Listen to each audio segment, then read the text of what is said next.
সোনা দিদি, কথা তো হয়েই গেছে, তোমরা এবার এগো।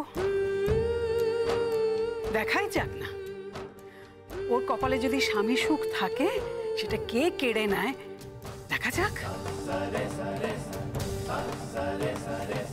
আসি দিদি ভাই, আসি রে রাঙাবো।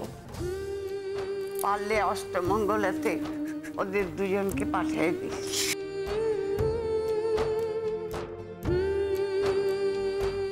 এই দিদি, আবির দাদাকে নিয়ে অষ্টমঙ্গলে আসিস কিন্তু রে। আমরা এলাম দিদি, আমরা এলাম।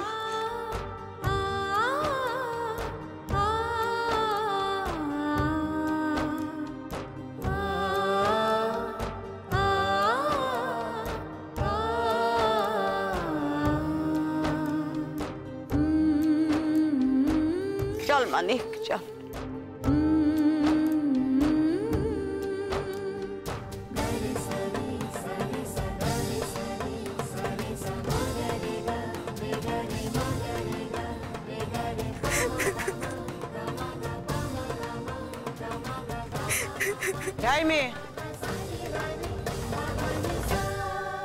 আমার ছেলে যতই তোমার হয়ে উমেদারি করুক না কেন, আমার শাশুড়ি যতই এই বাড়িতে তোমাকে থাকতে দিক, তুমি শাখা সিঁদুর পরে আমার ছেলের বউয়ের পরিচয় এই বাড়িতে ঘুরঘুর করবে, আমি সেটা কিছুতেই হতে দেব না। কালকেই আমি তোমার সিঁদুর মুছিয়ে দেবো, দেখি আমার কত অধর্ম হয়।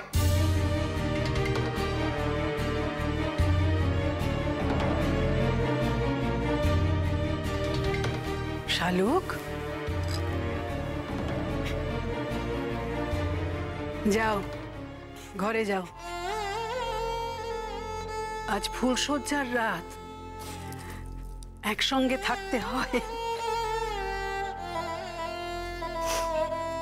কিন্তু আজকের পর যতদিন না তুমি যোগ্য হচ্ছ, আর যতদিন না আমার দাদু ভাই নিজের পায়ে দাঁড়াতে পারছে, কেউ কারোর সঙ্গে থাকবে না, বুঝতে পেরেছো? যাও ঘরে যাও।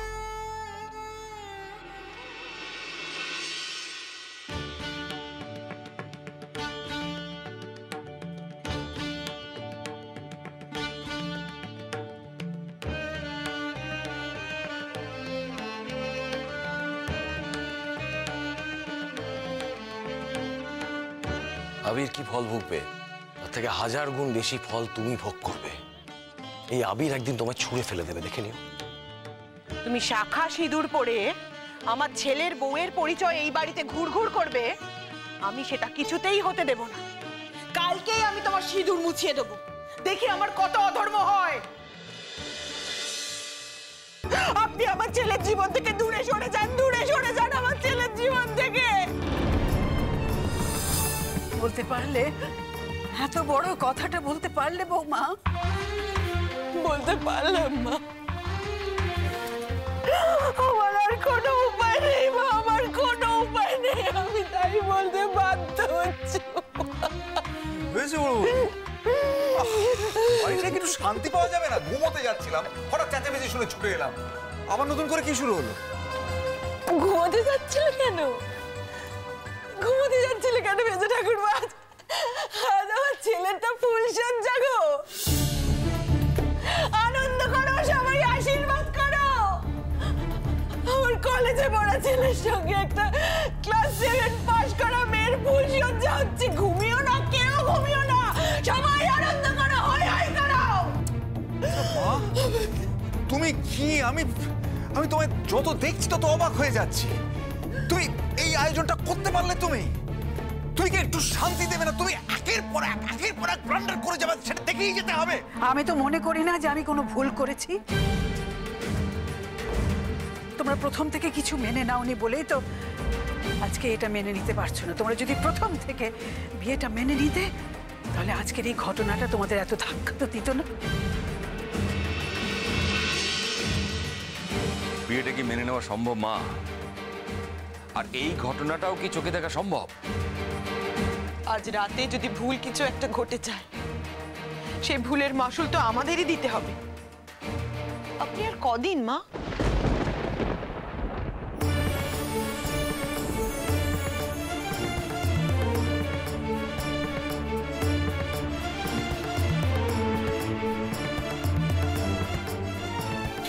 মা, তুমি যদি সবসময় এইভাবে জেদ ধরে থাকো, বাড়ির সবার বিরুদ্ধে গিয়ে নিজে এই কাজটা করতেই থাকো, তাহলে তো আমাদের বাড়ি ছাড়তে হবে। মা, কি চাইছো তুমি বলো? কি চাইছো? তুমি কি তাই চাইছো? তুমি, আবির আর এই মেয়েটা, এই তোমরা তিনজন শুধু এই বাড়িতে থাকবে, আমরা কেউ থাকবো না, তাই তো? তাতে মা তুমি ভালো থাকতে পারবে তো মা? ওই ছেলে, খুব ঠাকুমার বাধ্য হয়েছ না? সারা জীবন তো খালি মেয়ে মেয়ে মেয়ে মেয়ে করে গেছো, আর এই যখন তোমার স্বার্থ পূরণ হচ্ছে অমনি ঠাকুমার বাধ্যটি হয়ে গেছো না?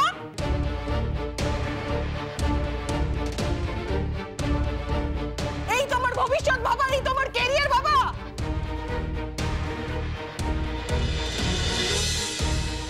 একটা কথা আমি স্পষ্ট বলে দিচ্ছি আপনাকে, সারা জীবন আপনি যা বলেছেন আমরা সবাই শুনেছি, কিন্তু আপনি আমাদের কোনো কথা শুনছেন না মা। এই তো তার দাম পাচ্ছি, তাই এক্ষুনি যদি আমার ছেলের পুতুল খেলা না ভাঙে, আমি আর আপনার বড় ছেলে এই বাড়ি ছেড়ে চলে যাব। আর কে কি করবে আমার জানার দরকার নেই, কিন্তু আমরা চলে যাব। আর এই ছেলেটার সাথে কোনো সম্পর্ক রাখবো না এই ছেলেটার সাথে। আমরা ওকে ত্যায্য পুত্র করবো মা।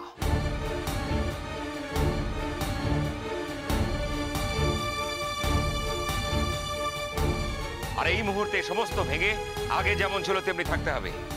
এই সমস্ত নাটক আমি এখানে কিছুতেই করতে দেব না। বেশ, তোমরা যখন আমার জীবনের দিনটাকে নষ্ট করে দিতে চাও, তাহলে তাই হোক। এত বড় বড় কথা বলো না আবির। তুমি যে দিনটা নষ্ট হওয়ার কথা বলছো না, তুমি ভবিষ্যতে তোমার বাবার কাছে একদিন কৃতজ্ঞ হবে যে উনি ভাগ্যিস তোমার আজকের দিনটা জীবনে সফল হতে দেননি। আমার বড় ছেলে আর বড় বৌমা বাড়ি থেকে চলে যাক, এটা তো হতে পারে না। তাই এই আত্মত্যাগ এদেরই হোক। এটাকে আত্মত্যাগ বলে না মা। তাছাড়া মা, ওদের কি আর এখনই ফুলসজ্জা করার মতো বয়স হয়েছে নাকি? এই দিকটাও তো আপনাকে একবার ভেবে দেখতে হবে মা, তাই না? আমার যা বলার আমি বলে দিয়েছি, তোমরা ঘরে যাও। তোমরা যেটা চেয়েছিলে সেটাই হবে। ওদের ফুলসজ্জা হবে না।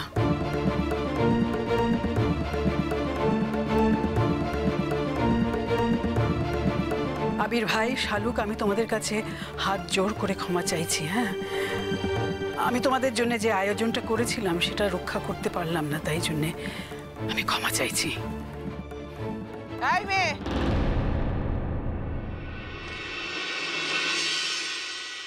এই এর ঠেটার মতো দাঁড়িয়ে আছো কেন? শুনতে পাচ্ছ না কানে কি বলা হচ্ছে? ইচ্ছে পূরণ হচ্ছে না? ইচ্ছে পূরণ ফুলসজ্জা হবে, ফুলসজ্জা। দেখতে পাচ্ছ না সমস্ত ফুল ছিঁড়ে ছড়িয়ে ছিটিয়ে ফেলে দিয়েছি আমি? ঢেটা মেয়ে কোথাকার একটা আমার ছেলের ঘাড়ে ভর করেছে, পাকা মেয়ে একটা। হাত ধরে টেনে ঘর থেকে বার করে দাও কমলিনী। আর আবিরের ঘরটাকে আগের মতো করে দাও। এসব চাদর ফাদর উঠিয়ে দাও। দেখো দেখো দেখো, কত বড় সাহস! দুজনকে এক ঘরে শুতে দিইনি বলে নিজেদের ঘর থেকে এখানে চলে এসেছে।